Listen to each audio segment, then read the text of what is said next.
empezar con las lesiones de los pares craneales. Entonces, vamos a recordar que los pares craneales son 12, ¿verdad? Entonces tenemos en mesencéfalo el primer par o olfatorio, un par sensitivo, tenemos el óptico, que también es un par sensitivo, el 2, tenemos el par 3, que es el motor ocular externo, luego tenemos el cuarto par, otro donde vamos a tener el patético, y luego vamos a tener los pares que están en protuberancia, ¿verdad? Entonces, ahí en protuberancia tenemos el 5, el 6, el 7 y el 8. El par 5 es el trigémino, que es un nervio mixto, es decir, es motor y sensitivo. Tenemos el facial, que es mixto, que es el séptimo, que es motor y sensitivo. Tenemos uno motor, que es el sexto par o motor ocular externo. Y luego vamos a tener el 8 o vestíbulo coclear. En la base, nosotros, o en el bulbo, vamos a tener los pares 9, el hipogloso, el 10, neumogástrico vago, el 11, espinal o accesorio, y el 12, que es el glosofaringio. Ya nosotros hablamos de esto en el repaso. Ahora bien, lo que nos interesa para los que están en el área de fisioterapia, entonces nos interesa particularmente en mesencéfalo, nos interesa todo, porque en realidad ya vimos que el sistema nervioso actúa como un todo integrado. Estamos hablando que la función de los pares craneales es darle inervación a los órganos de la percepción, vista, oído, olfato, gusto y tacto, y también tiene funciones motoras. Ahora bien, entonces nos interesa en mesencéfalo, nos interesa el tercer par, que el tercer par, ¿cuál es el motor ocular común? Que él va a regir es un par que es netamente, el tercer par, es motor. Entonces, él va a controlar cuáles músculos del ojo, el recto superior, el recto inferior, el recto interno y el oblicuo mayor. Y eso es importante a la hora de evaluar la mirada. Luego tenemos el cuarto par o patético, que es motor y que va a inervar el oblicuo menor del ojo, que es el que permite la visión oblicua, valga la redundancia, y externa, y es el que permite, por ejemplo, el poder ver al descender unas escaleras. Luego tenemos otros pares importantes en el área que a ustedes les compete, va a ser, y es de las patologías que vamos a hablar, el trigémino o quinto par, vamos a hablar del séptimo par, del facial y del octavo par, que es el vestíbulo coclear. De alguna manera ellos se van a relacionar con el hipogloso, que ya habíamos hablado de él, ¿verdad? Que inerva, es la parte motora de la lengua, tiene que ver también con algunas ramas que tienen que ver con la parte gustativa y tiene que ver con las amígdalas palatinas, o sea, las amígdalas que están a nivel del principio de lo que es la faringe.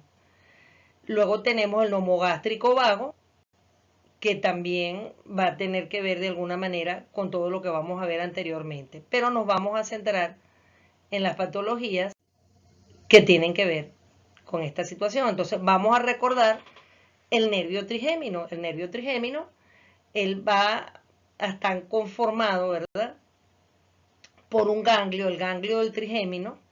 Este ganglio, recuerden que el ganglio, que era una estación o alcabala donde convergen varios nervios y del cual ellos de ahí parten. Es como hablar, por ejemplo, si tenemos una autopista donde hay un distribuidor, significa que desde ese distribuidor podemos ir en diferentes direcciones.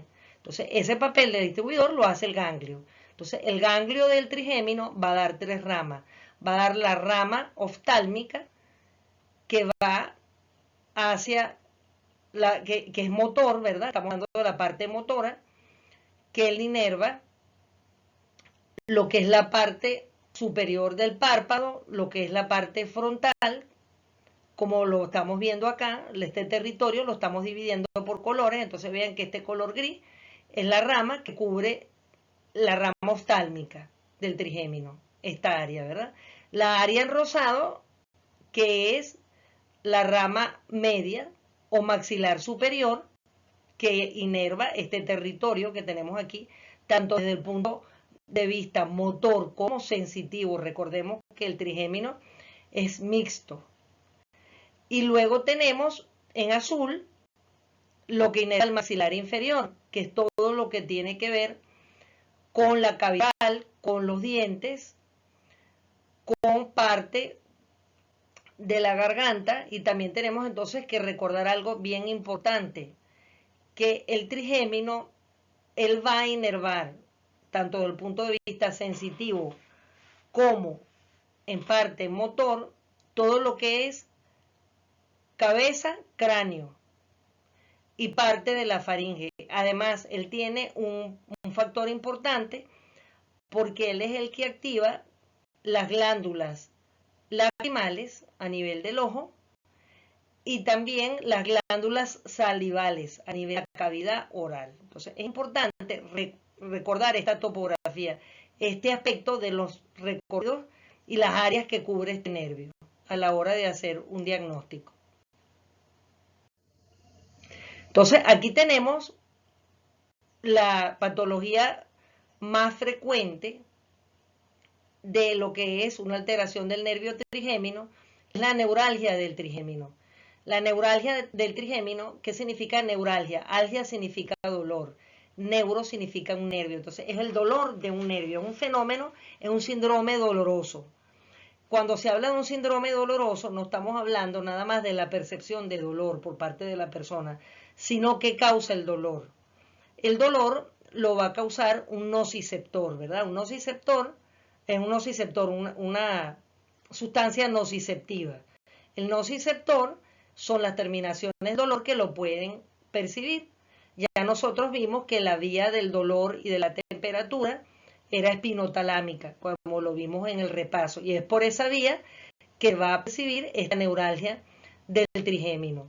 Factores desencadenantes, esto es multifactorial. Puede ser, según el área donde ella se presente, la causa. Por ejemplo, aquí por eso hablamos de la distribución. Fíjense que hay un tipo de distribución que es fronto-nasal. Fíjense, parieto, fronto-nasal. Entonces, la persona percibe ese dolor en esta área del cráneo. Lo percibe de una manera persistente, aguda, y es un dolor que no cede fácilmente y puede durar horas y días. Cuando se habla de una jaqueca o cefalea o de una neuralgia, porque siempre la neuralgia, si es en esta persona de esta área, va a ser siempre en esta área. Y lo que va a desencadenar ese dolor siempre van a ser los mismos desencadenantes, es decir, que es un desencadenante lo que produce el dolor. Por ejemplo, la ingesta de algunas comidas, por ejemplo, hay alimentos que tienen unas sustancias que se llaman xantinas, con X, no con S, que es por ejemplo el té, el café, las bebidas oscuras, incluso licores, que en esas personas inflaman el nervio, pero es por una reacción inherente a esa persona, es decir, eso no le ocurre a todo el mundo, sino a esa persona porque ella tiene esa predisposición. Entonces desencadena este tipo de dolor. Entonces cuando nosotros interrogamos al paciente, el paciente nos va a decir que esto ocurrió después de la ingesta de alguna de estas sustancias. También, por supuesto, puede ser por la exposición a algunos tóxicos como el humo, el polvo, el calor, que puede ser un agente físico, un calor excesivo, o también el frío, un frío excesivo, como lo estamos viendo en estos días, por ejemplo, estos cambios climáticos. Entonces, esto es una forma de distribución de neuralgia. Pero ustedes la van a identificar porque siempre esa cefalea o dolor de cabeza que le va a dar a ese paciente va a estar distribuida de esta manera y va a ser desencadenada por los mismos factores. Y por supuesto también se me olvidó mencionar los factores emocionales, por ejemplo, ansiedad, miedo, rabia, etcétera, que pueden desencadenar este cuadro. Entonces sería una inflamación de qué? Del territorio del nervio oftálmico.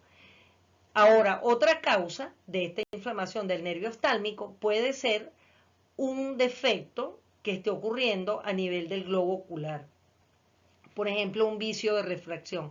¿Qué es un vicio de refracción? Son todos esos cuadros que ustedes conocen como miopía, astigmatismo, presbicia, donde la persona no sabe que tiene esa patología, entonces la persona no siente hasta el momento un defecto grande a nivel de la vista, pero empieza a sentir este dolor de cabeza y no lo asocia con un problema visual. Entonces, cuando tengamos un paciente con una distribución del dolor de esta manera, tenemos que pensar que puede ser una de las cosas que tenemos que examinar, que es, o sea, el médico. Sería la vista, ¿verdad? Entonces tenemos la rama media o maxilar superior, entonces vamos a ver qué inerva. Aquí qué podemos encontrar, aquí podemos encontrar que aquí tenemos en esta área los senos paranales, tenemos la cavidad oral, tenemos los dientes, entonces cualquier patología a nivel de esas áreas puede desencadenar este dolor.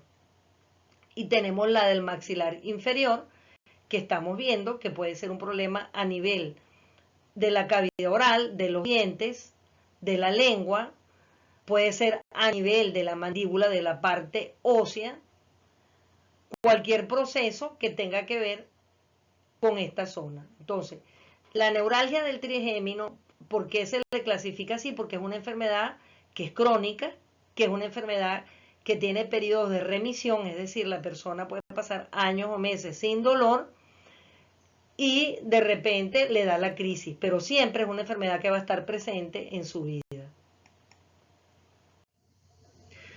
Entonces, aquí estamos viendo un poquito con más detalle para recordarnos, y eso es lo que me interesa que ustedes graben, la distribución del dolor en la neuralgia del trigémino. ¿Ve? Tenemos aquí la rama oftálmica, la del maxilar superior, entonces, ¿se acuerdan que les hablé de la rama oftálmica, defectos del ojo, y les hablé de la rama maxilar superior, que podía ser, por ejemplo, a nivel de los senos paranasales? Esta es la nariz, y estos son los senos paranasales, que son cavidades donde transita el aire dentro del cráneo, de los huesos de la cara, de los huesos propios de la cara, para la ventilación. Entonces, cuando hay un proceso inflamatorio aquí en los senos paranasales, que se habla de una sinusitis, puede haber una compresión de la rama media del trigémino o maxilar superior. También aquí, como podemos ver, están los alvéolos dentarios, los dientes. Entonces, aquí en estos procesos también se produce este problema. Luego tenemos el maxilar inferior, donde estamos viendo todas las estructuras de la cavidad oral que también se ven afectadas. Es importante recordar esto porque fíjense, aquí vemos la raíz sensitiva, porque es un nervio mixto, y la raíz motora, que está en rojo. Hay que estar pendiente porque fíjense que para muy cerca del quinto par o nervio trigémino está el nervio facial, fíjense de dónde se ubique. Es decir, una lesión en el nervio facial indirectamente puede afectar al trigémino y puede llevar a una confusión de diagnóstico. Acá tenemos también la cuerda del tímpano. La cuerda del tímpano que tiene que ver con el octavo par y tiene que ver con la audición.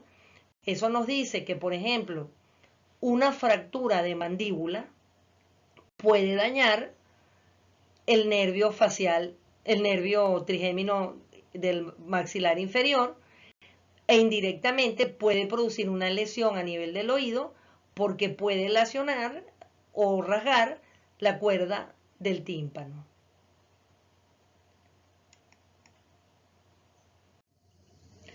Ahora vamos a hablar del nervio facial o séptimo par. Ella también es un nervio mixto. Ella tiene las fibras motoras que inervan, como tenemos acá, los músculos de la mímica facial, es decir, de todos los gestos de la cara, de la sonrisa, de fruncir el ceño, de todos los gestos de enojo, de alegría, de miedo, todo eso. Intervienen los músculos de la mímica facial, cuello y vientre posterior del digástrico. Ustedes saben que el digástrico es un músculo propio del aparato fonador. El aparato fonador es un tema que no se revisa en fisioterapia, pero que tiene que ver con la emisión de la voz, ¿ok? Y es uno de los músculos que participa en el movimiento de las cuerdas vocales. Luego también tenemos que él inerva el núcleo motor que se encuentra en la porción inferior de la protuberancia. Recordemos que el facial, ¿de qué estamos hablando? Que el facial ya lo dijimos, el quinto, el sexto, el séptimo y el octavo están en protuberancia y él está en la parte inferior.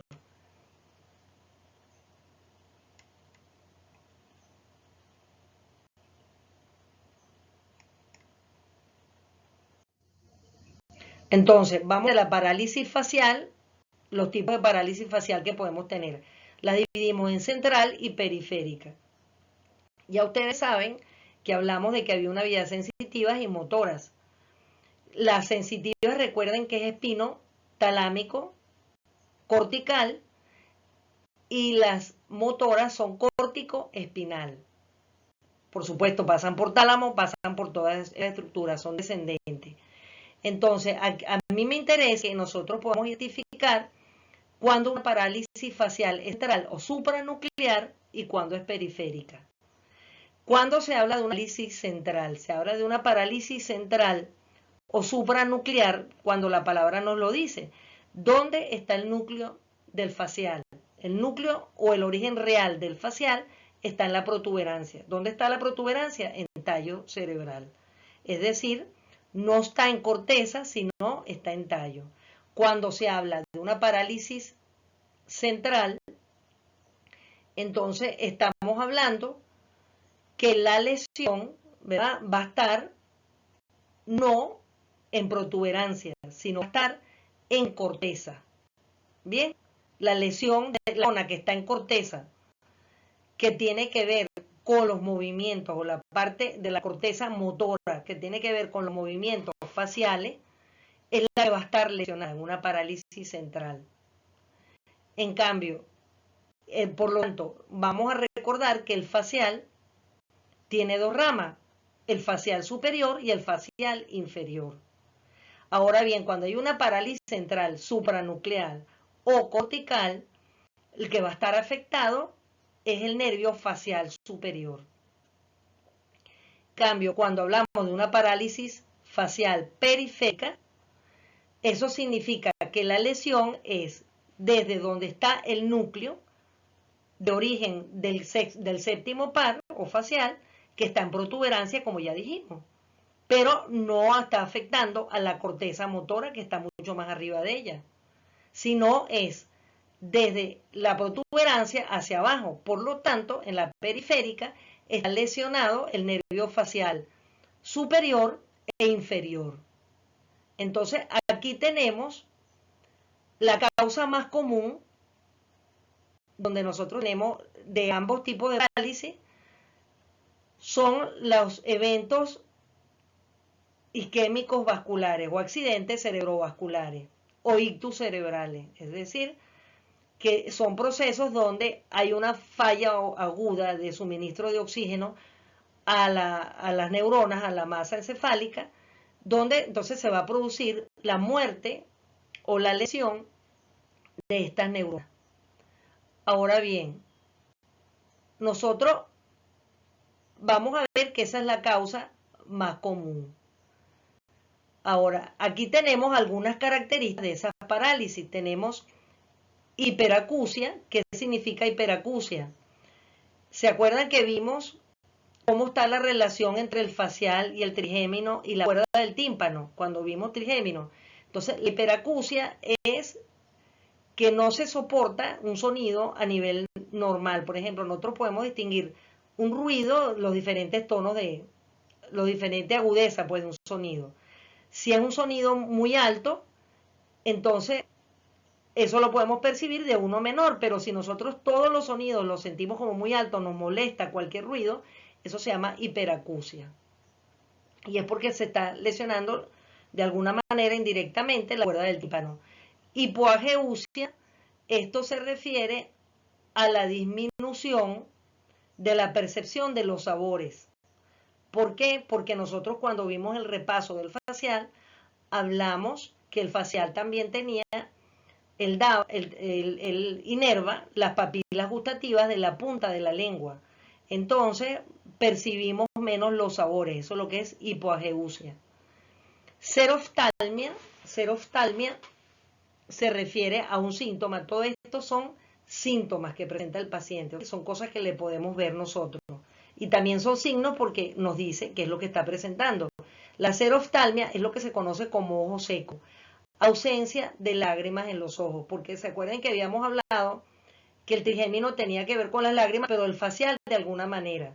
Entonces, si el nervio está dañado, lesionado, no estimula la producción de lágrimas, entonces el ojo no se lubrica y se produce lo que se llama seroftalmia.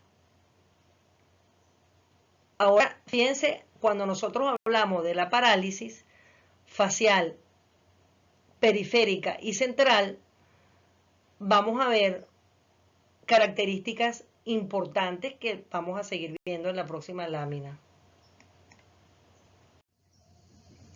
Entonces, fíjense, aquí hacemos énfasis en los síntomas, ¿verdad? Entonces, imposibilidad de subir las cejas. Entonces, fíjense lo siguiente. El facial superior, como habíamos hablado, en su parte motora, él inerva el orbicular de los párpados, inerva el músculo supraciliar, o sea, el que permite subir y bajar las cejas y hacer gestualidad con las cejas, y el músculo frontal, por ejemplo, fruncir el ceño. Bien. Ahora, él inerva esa área, el facial superior. El facial inferior va a inervar los músculos que permiten, los maceteos, los bucinadores. Los bucinadores son los músculos que están a nivel de los pómulos, ¿verdad? Que permiten insuflar o tomar aire y expulsarlo. Y distender los músculos de la cara, tanto para gestualidad como, por ejemplo, para soplar. También él va a participar, vamos a tener el orbicular de los labios, que es el que permite la gestualidad de la boca, tanto sonreír como soplar, como cualquier gesto de los labios. Bien, entonces esto son las características de los síntomas que nos van a permitir de alguna manera diferenciar una parálisis central de una periférica. Ya habíamos dicho que la central nada más se afectaba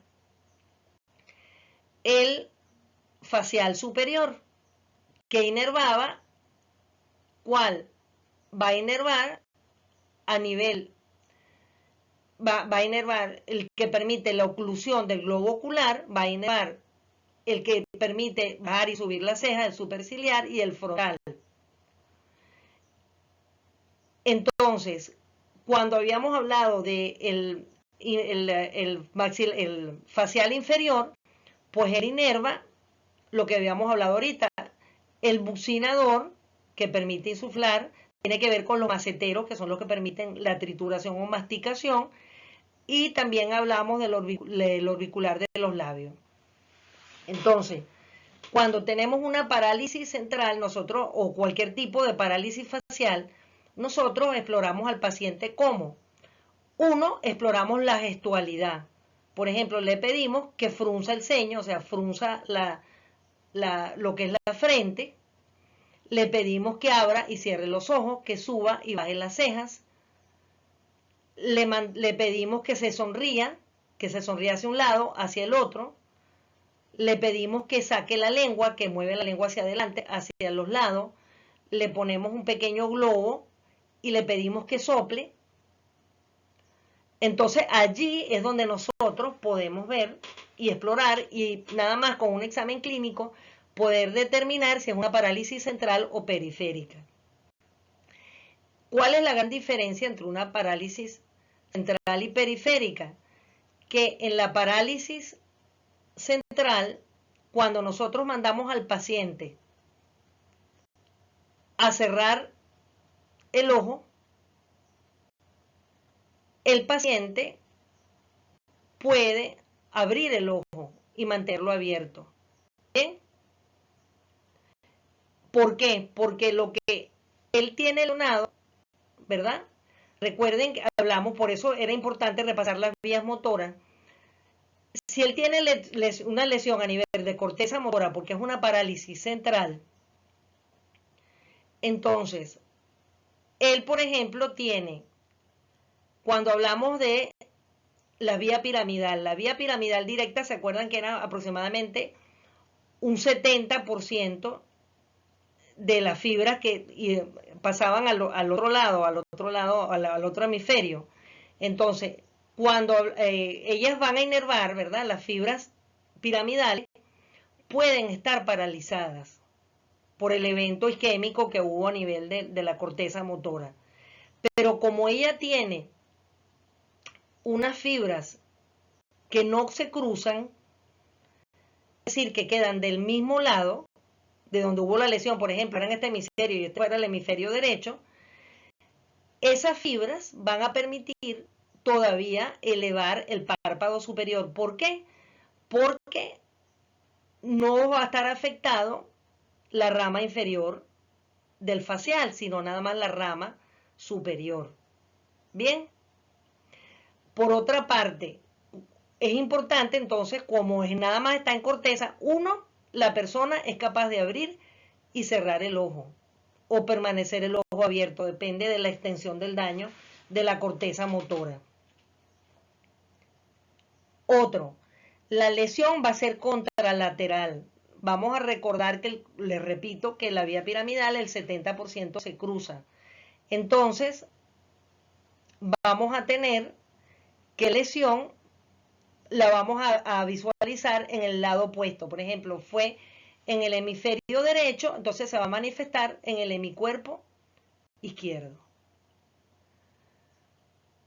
Y también vamos a tener que los rasgos, a dónde se van a desviar. Esto es importante. Cuando nosotros lo mandamos a sonreír, y eso lo vamos a ver en una lámina ahorita posterior, ¿qué pasa? Si nosotros distendemos los labios en una sonrisa, no se va a poder, en el lado paralizado, elevar ese labio en una sonrisa, porque va a estar paralizado. Entonces, si este está paralizado, quien toma el dominio, digamos, es el músculo antagonista, es decir, los músculos del otro lado de la cara.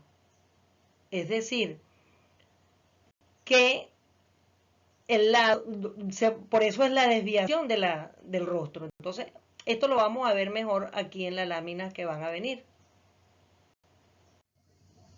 Entonces, fíjense, hablamos ya de la parálisis central, ¿verdad? Entonces, en la periférica vamos a tener que esta es la parálisis de Bell o periférica. Se le da Bell porque fue el neurólogo que describió este cuadro.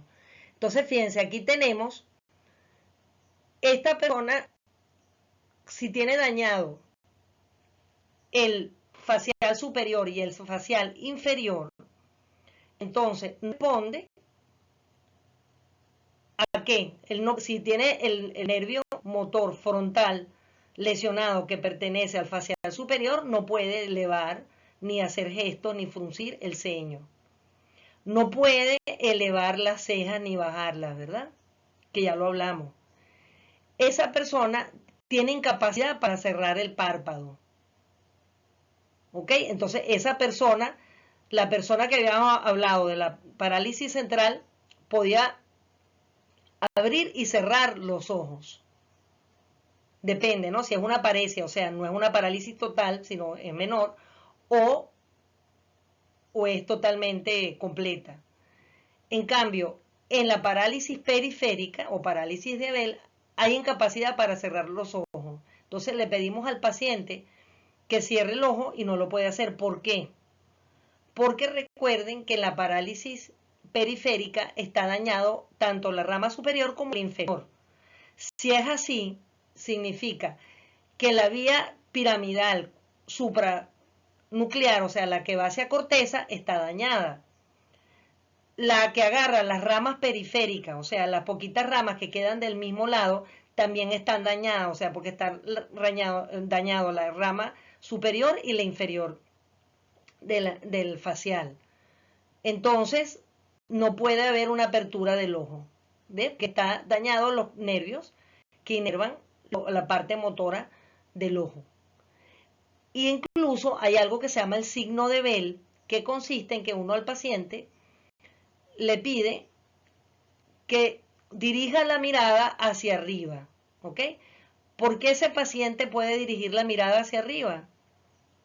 Porque resulta que él no tiene lesionado el tercer par, el sexto par que permite, que es el que controla el recto superior del ojo. O sea, si yo quiero dirigir mi mirada hacia arriba verticalmente, eso me lo permite el recto superior del ojo, que es el sexto par, y aquí no está lesionado, el que está lesionado es el séptimo.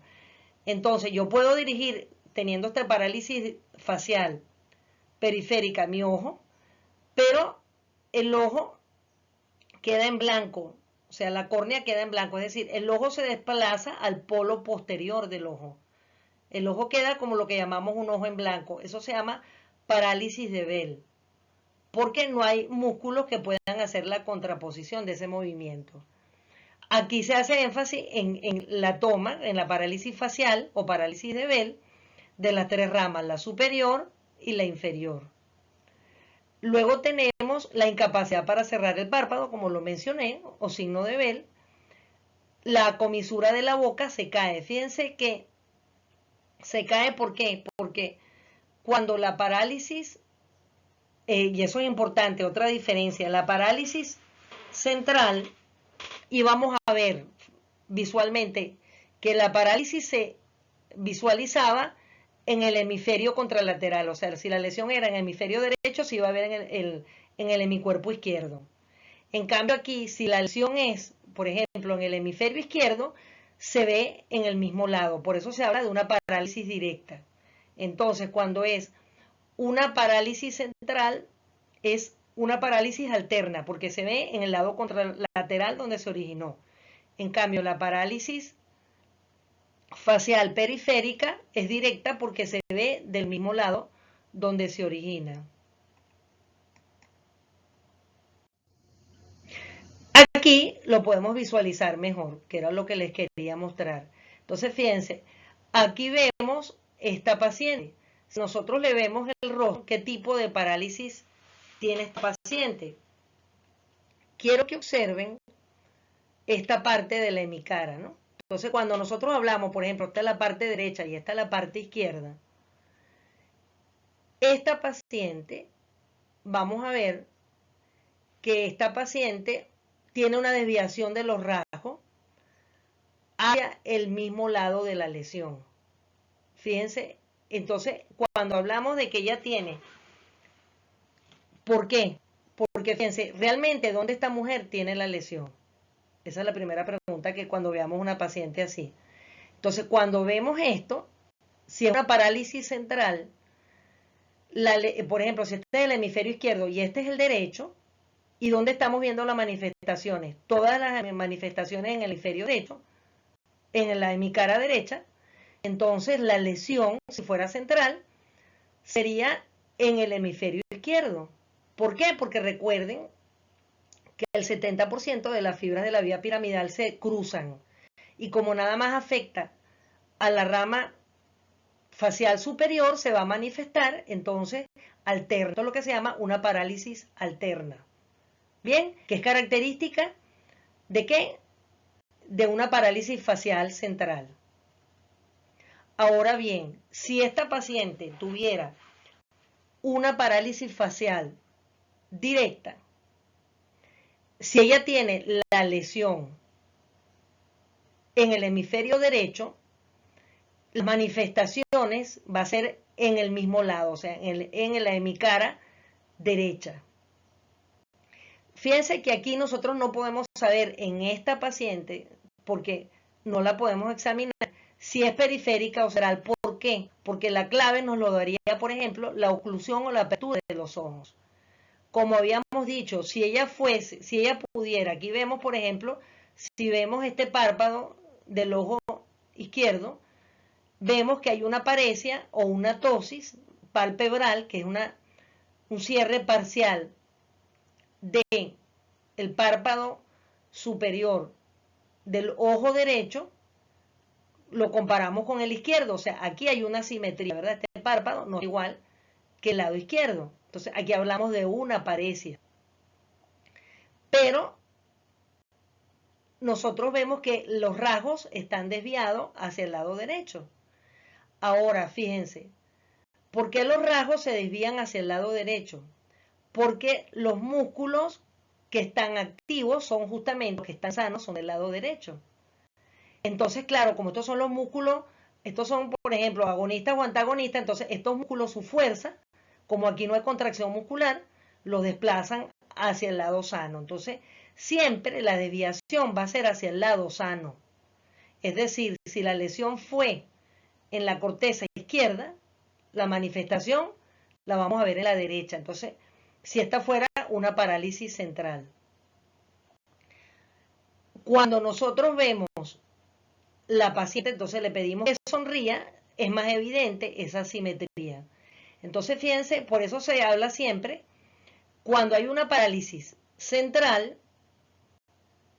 la desviación de los rasgos va a ser del lado contralateral. En cambio, cuando es periférica, porque toma el facial superior y el inferior, va a tocar o va a mirar o va a sonreír hacia el lado afectado. Es decir, si esta fuera una parálisis facial directa, entonces ella va a afectar el mismo lado donde está ocurriendo, porque está agarrando tanto la vía piramidal supratentorial, o sea, la que va a corteza, como la que inerva las ramas motoras, que ya es a nivel inferior. Finalmente, aquí podemos ver mejor lo que yo les quiero mencionar. Entonces, fíjense, una parálisis facial central. Bien, entonces, fíjense cómo estamos viendo. Como ella agarra nada más la facial superior, ella va a respetar lo que es el párpado superior. Por eso esta persona puede ocluir el ojo. Bien, porque y fíjense cómo estamos viendo. Esto es el hemisferio derecho, por ejemplo, la corteza motora derecha, el área prerolándica. Ella se decusa por la vía piramidal y se va a manifestar del lado contralateral. Y va a afectar que las ramas que dan hacia el orbicular de los labios, etc.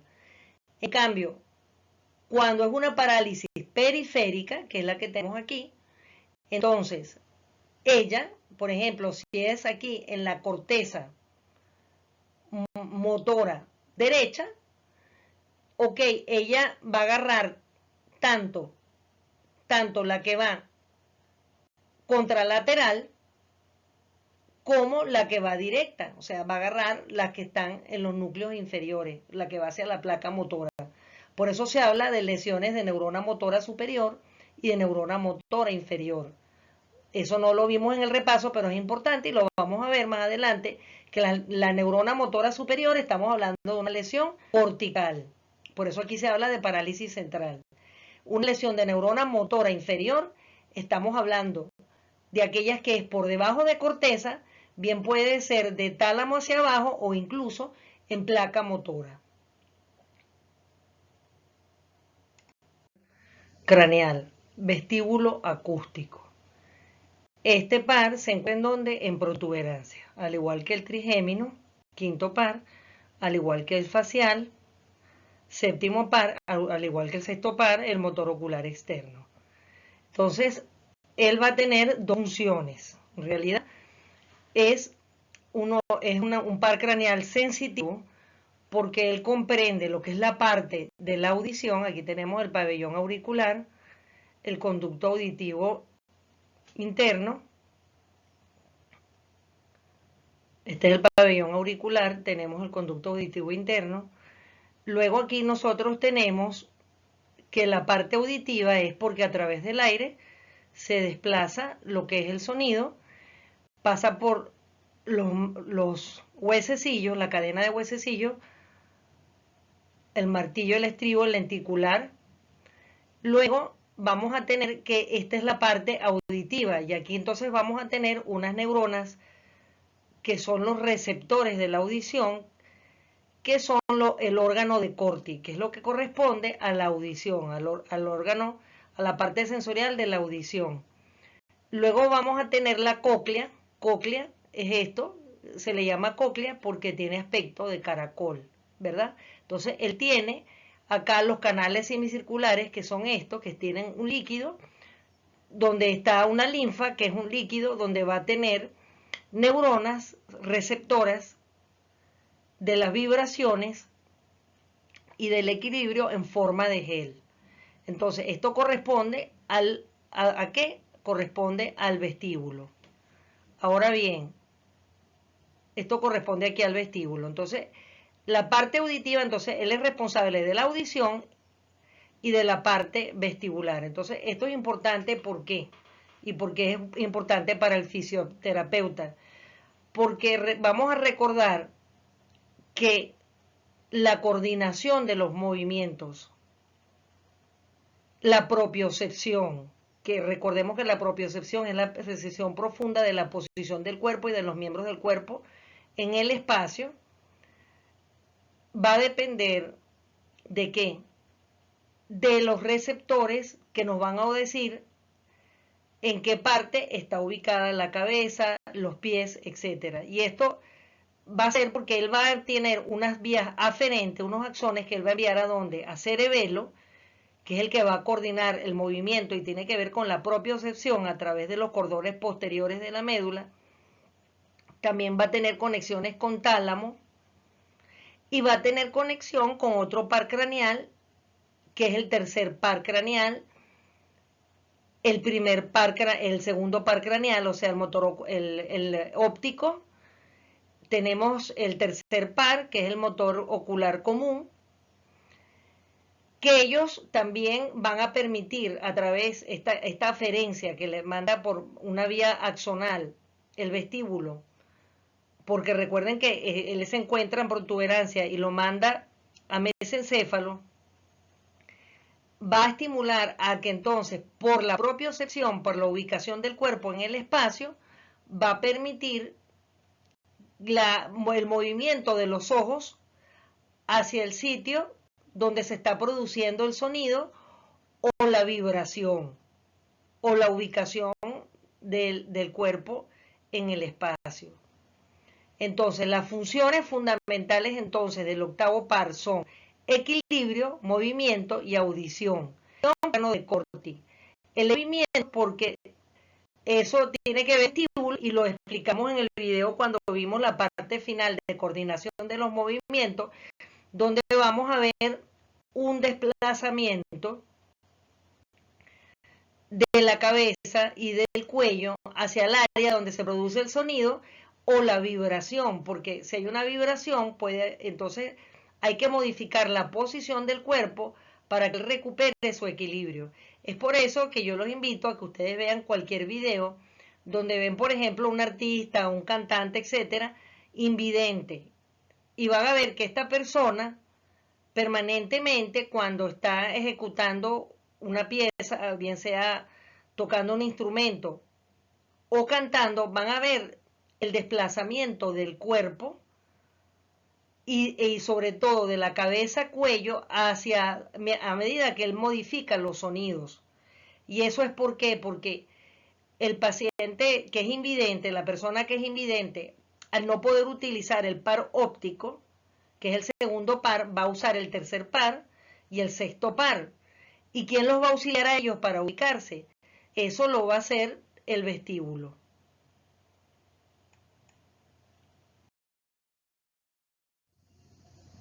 Aquí tenemos básicamente las lesiones del octavo par.